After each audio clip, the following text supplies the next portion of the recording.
from Los Angeles, this is the Echelon Radio Network.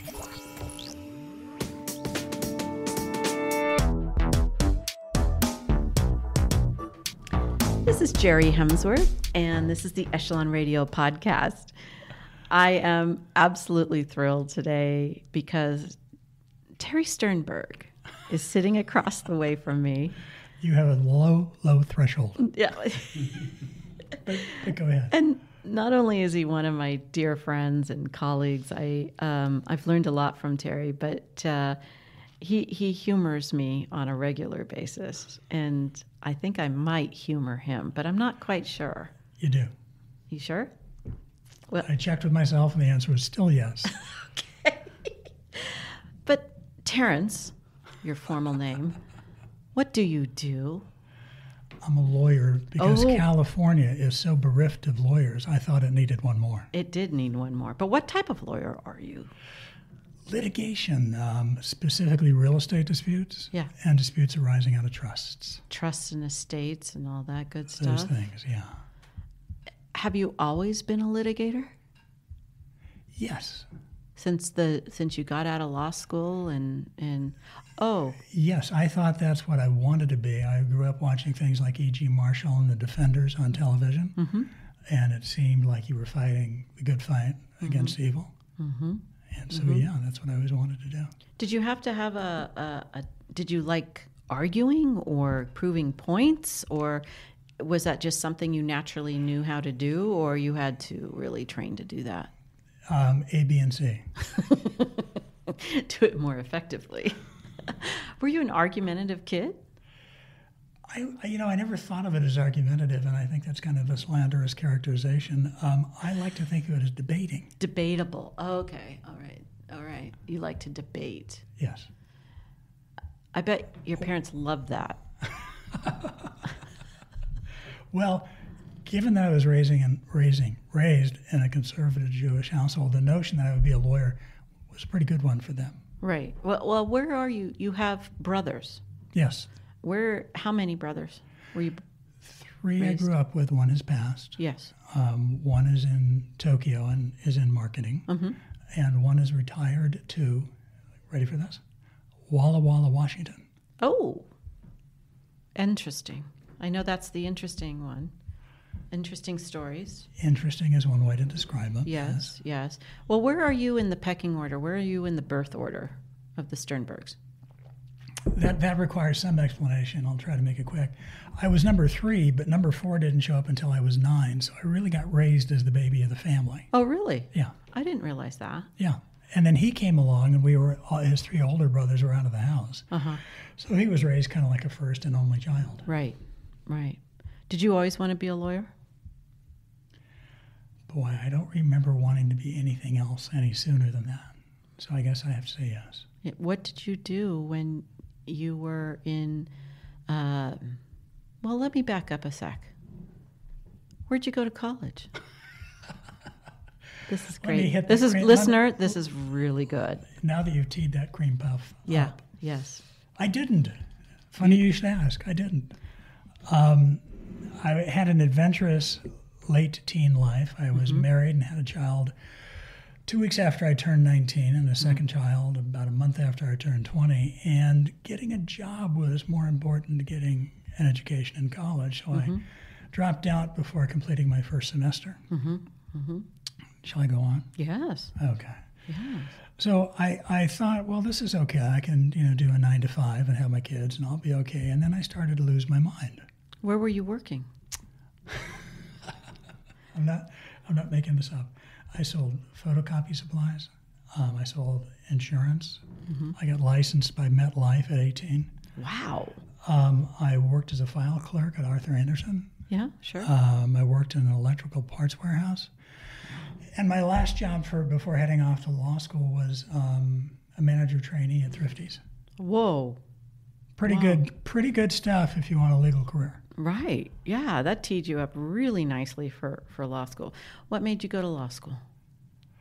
I was losing my mind working in those jobs. There was no intellectual challenge to them. I could not see doing that forever. I was quickly disabused of the notion that would be okay. And my then wife learned that there was a paralegal program being offered at UCLA. Brand new concept. It was only the second program they offered. And I thought, well, that's a way to get into a law office at least, right? Right. I signed up for that. I took the test. They had an entrance test. And I was the only one out of 48 students that didn't have a degree that they let into the program. Somewhere along the line, and the mists of memory escape me exactly, but somewhere along the line, I learned that you could test your way into law school. Yeah. And I think that is still there. I think. Yeah. There's somebody recently did it. So I sat first for a college equivalency test in order to be able to sit for the LSATs. Gotcha. I took the college equivalency, and I don't know today, Jerry, whether it was pass-fail or you had to get a certain score. Whatever it was, I cleared the bar. And then they let me sit for the LSATs. And I scored in the 90 percentile on the LSATs, so they let me in as a special student. Special. You are special. Well, that's what my mother always said. Yes. I had to take a baby bar, a first-year law student. Yes. Oh, cool. Contracts. Just to make sure you were getting it? Negligence. I three basic core classes. They wanted to know that you were on track. And that you weren't going to let them down? So. Little did they know. I don't know that they took it that personally. Yeah. But at the end of my first year, I had to sit for the baby bar. I passed that on my first take, and then the rest of my career was normal in the sense that I was simply one of those law students going to law school at night.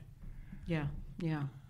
Well, did you know a lawyer growing up? How did you know, it's law, I got to go to law? Honest to goodness, I wasn't really being entirely facetious when I said television. Television.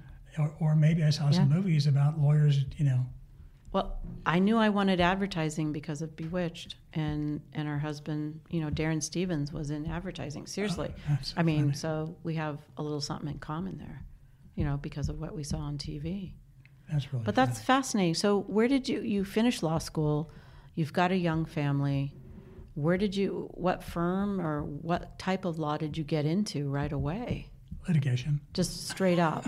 But was it trust and estates, or was it all different kinds? My first job in 79 was with a sole practitioner, a young lawyer who had been at O'Melveny and Myers and left and opened up his own shop. Okay.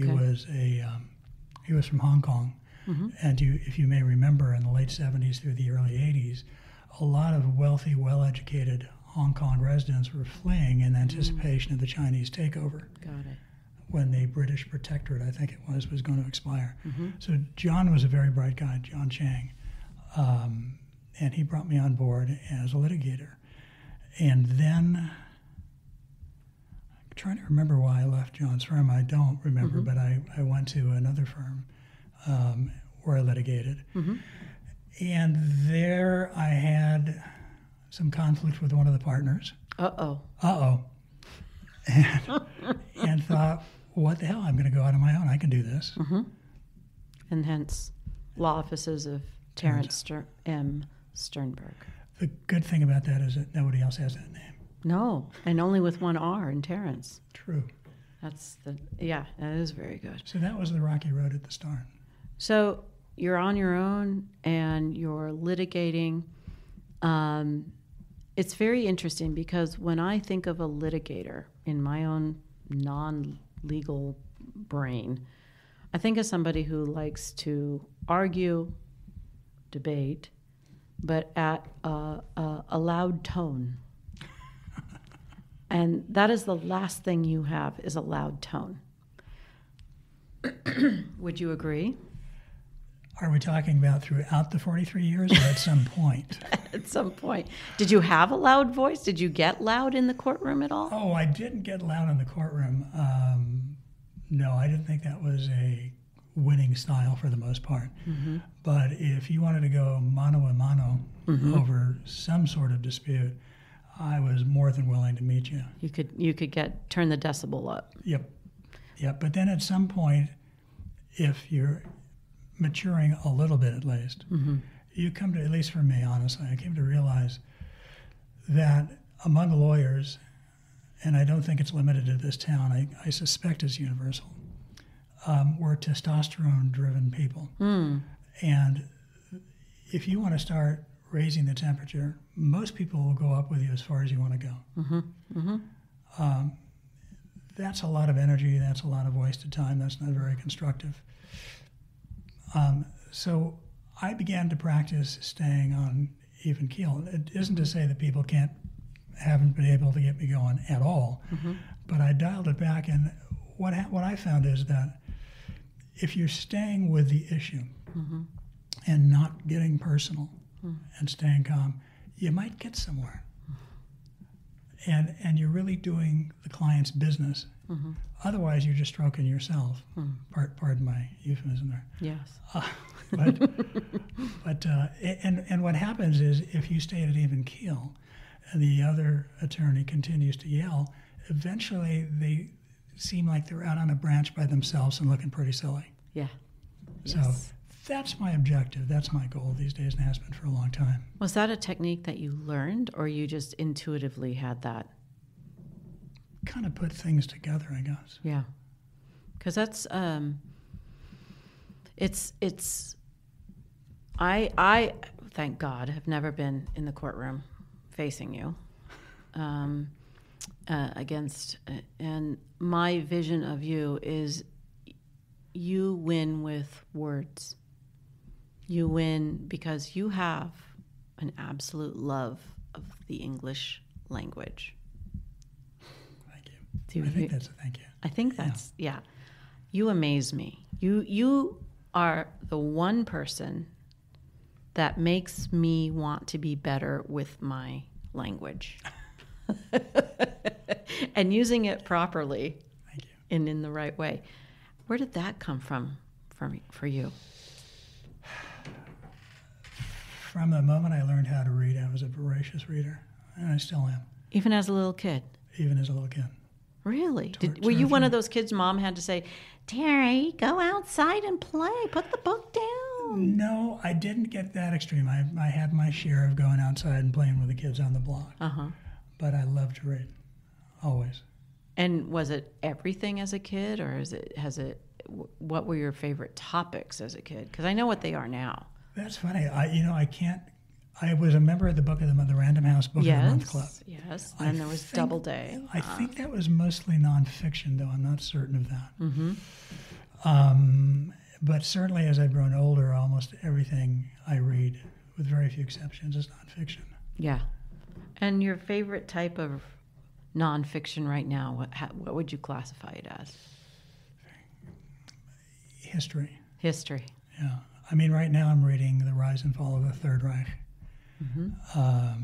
which is just endlessly fascinating, especially, I don't want to get too political here, but especially with what's going on in the world today. Yeah. Some of the parallels you can see are take you aback. Wow.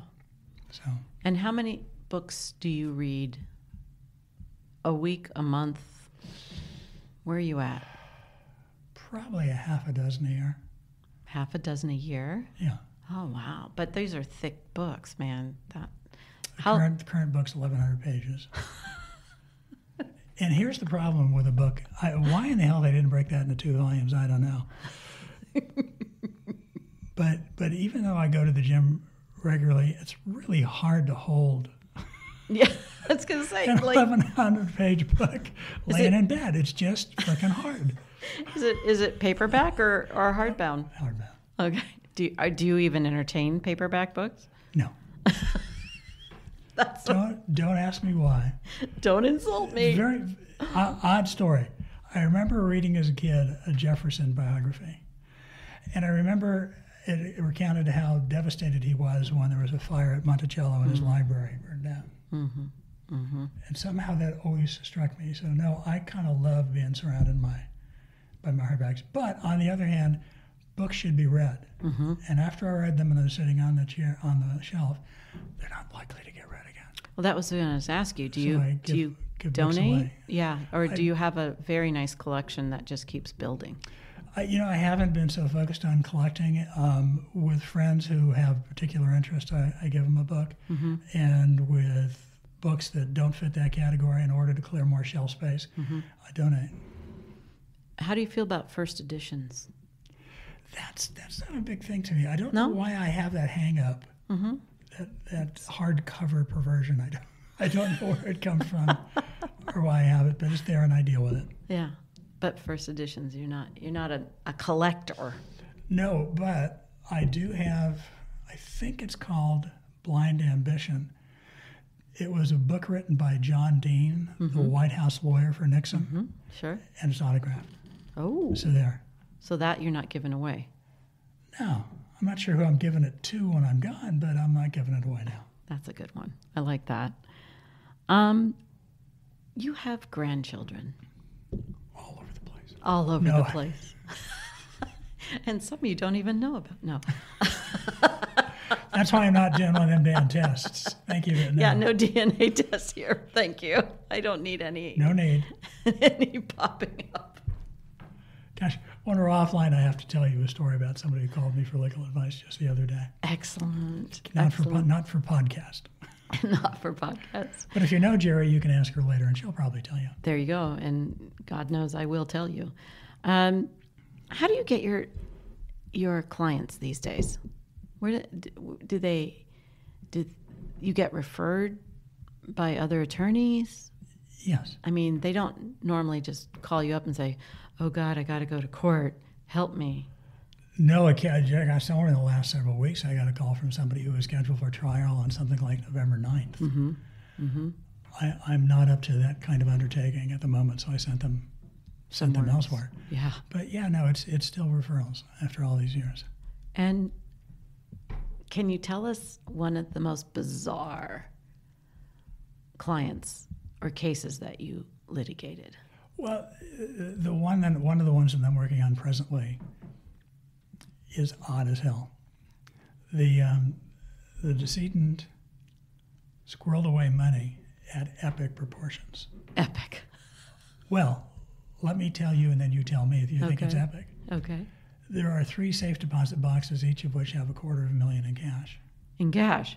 In cash. Several years back, he had $1.4 million stolen out in cash, stolen out of the trunk of his Rolls Royce. What? He has. Were they in grocery bags? What the hell? In duffel bags? What? I'm not sure about the back of the Rolls Royce. I think it was just laying underneath something that was covering it like a tarp. Oh my God.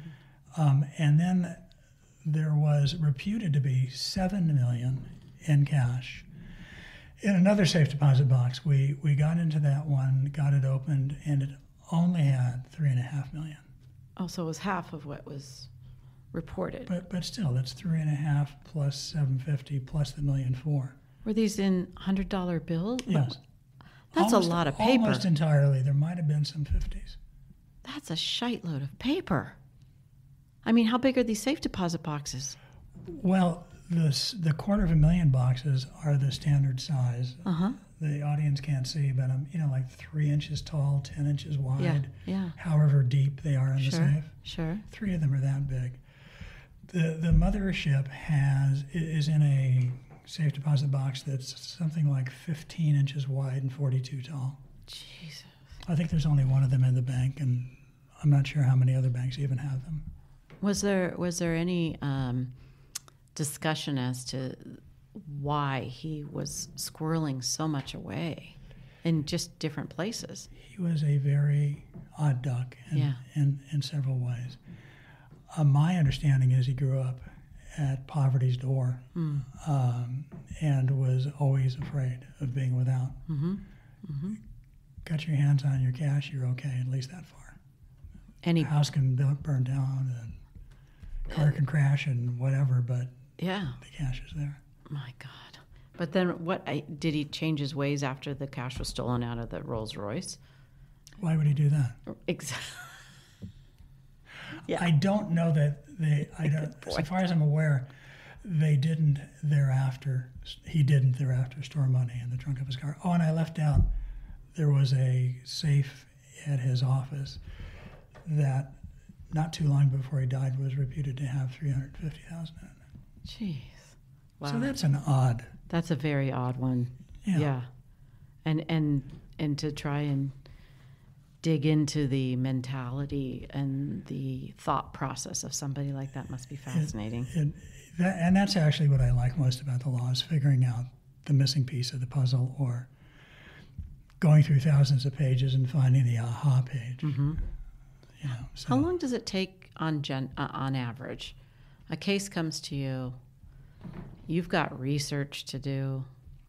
I mean, what is the average length of a case for you? I know it varies. Chronological? Yes. It varies tremendously. Probate cases move at a much slower pace typically than many others. We had a situation back in the mid-'80s where cases were taking longer than 5 years to get to trial. Oh, my gosh. You would go downtown for a trial, and they had this huge courtroom, like a special occasion courtroom, and there would be scores of lawyers waiting for a trial courtroom to open up. They would rent you. At one point, they started renting beepers. You remember those? Yeah, beepers, pagers. They would rent, the LA County Bar had a program, you'd rent a pager, you had to be within an hour of the court once you got called. And that way you didn't have to sit downtown all day waiting for a courtroom. There's a concept, yeah. Okay, go have some lunch. Somebody got the idea that was not a good idea, a good situation. So laws were passed that tightened up the process. And we started to get to a point where, for the most part, cases were getting resolved within a year or so. Okay. Then COVID hit. Oops. Whoopsie. Whoopsie, exactly. It used to be, when we were down to about a year or so, you really had to have a good excuse to get a continuance. Before that, hey, I'm feeling like a continuance. What are you saying? You'd get one.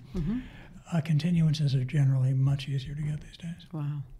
And it drags it out longer and longer. And what do they say? Justice delayed is justice denied. Crap. Yeah. So, yeah, I get it. I danced past your grandchildren. How many grandchildren do you have? I've got 3. 3. Yes. At what ages? 18, 16, going to be 17 on Halloween, and 12. 2 boys and a girl. And you have 4 children. And 2 boys, 2 girls. 2 boys, 2 girls. And what is your favorite thing to do with your kids and your grandkids these days? I'm at a point now where watching them interact, hearing their stories, just being an observer around them is enormously rewarding. Are any of them lovers of the English language like you, or avid readers? They're a couple of generations behind me. Did you say TikTok? Oh, that's right. Did you say YouTube? That's right. Video, motion pictures. Yeah, I'm sailing off into pictures the sunset, in motion, growing more and more irrelevant each day as platforms come and go and develop and. But you know what? Spin off as you they never do. know that they trends tend to swing back around and hit you on the backside of the head. You think this one's coming back? I do, because I think there's going to be perhaps one of your grandchildren will identify and get that bug. I was with them just this past weekend, although we're on Friday again. But the last weekend I was with the kids, and neither of the boys, I didn't ask the girl, I mean, she's only 12, but neither of the boys have the slightest idea what they might like to do. Nothing. That's probably the generation. I mean, it's tough. Even when they go through school, I don't think they really even know what they want to do.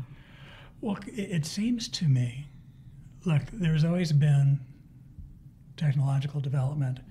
If your father manufactured buggy whips at one time, you were very well to do. Sure. not so much anymore. Yeah.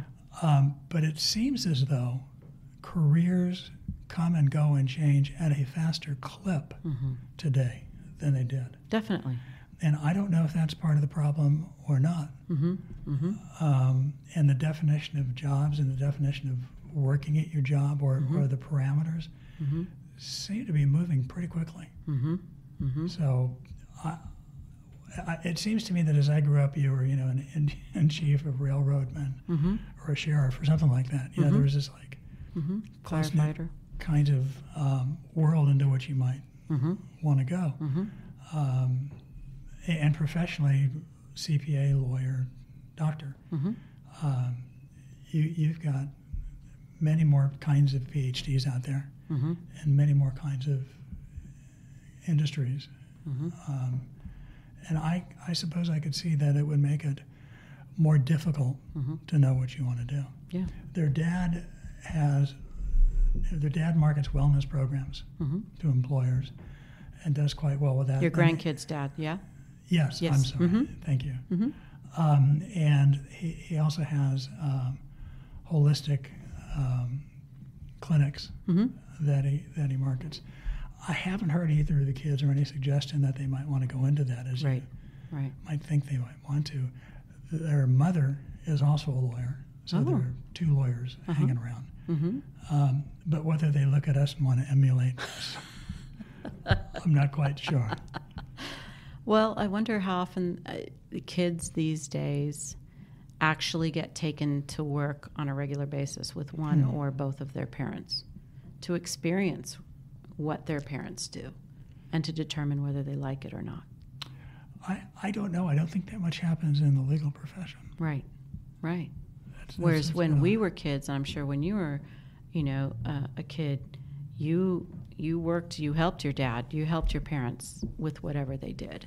Yeah, my dad had his own business, and I worked there. Yeah, and I think at least you learned what you didn't want to do long term, and I experienced it with my own daughter, with having grown up here, and is now in advertising. She's in marketing, and that was not what I had thought she would do. So I thought she'd be a lawyer or, work for a nonprofit or go into public policy or something. Well, go outside, fall on your knees, and thank your lucky stars. My kid's not a lawyer? Yes. On that note, Terry Sternberg, thank you for being with me today. Thank you for having me. And I will go out and I will drop to my knees and thank God that you are my friend and my colleague. So thank you. Thanks, Jerry. Take care.